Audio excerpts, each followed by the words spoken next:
1, engage! Dear God, I'm starting to understand why Shakespeare wrote 154 sonnets. Poetry is alive and well. It is crashing through my bone structure and rattling a ribcage heart. And Shakespeare did say, the truest of poetry is the most feigning, and I can believe it.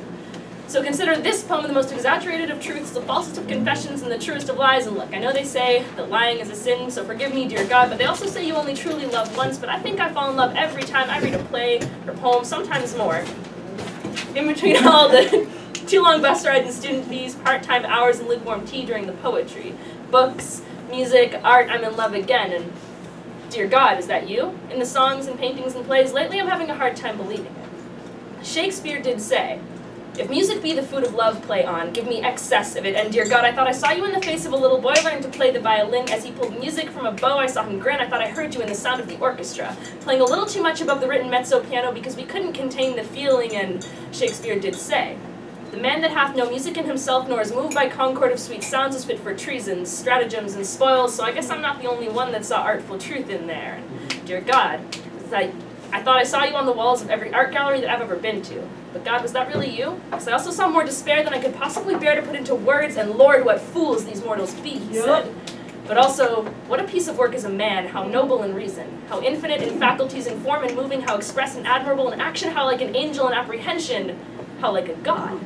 So, dear God, are you in me?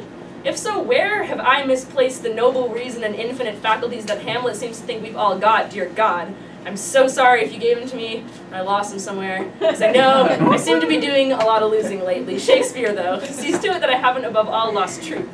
The poet's pen gives to airy nothing a local habitation and a name, he says, understanding the faith in creation that is independent of faith and dependent on creation, although he was, as such, dependent on his faith for creation. Lord, are you that same of whom this bard says, God be praised that to believing souls gives light in darkness, comfort in despair. Now, maybe I don't qualify as one of those believing souls. Maybe like Hamlet the Dane, I've got the type of soul that likes to consider too curiously, overturning, overthinking, and always seemingly sinking in these mysteries of life and death. Maybe only the believing souls are rewarded with this light in darkness, comfort in despair, a bit of things, dear God. Is that where you were when I was carving my skin paper thin, when to be or not to be holds so much more for me than any Our Father who art in heaven, hallowed be thy name? Did I just not believe enough? Was it really nobler in the mind to suffer these slings and arrows time after time? Now, call me disillusioned, call it what you will, call as you see it. Now, I've come to some kind of conclusion. I don't know if I believe in God, but I do believe in Shakespeare. Be all my sins remembered. Woo!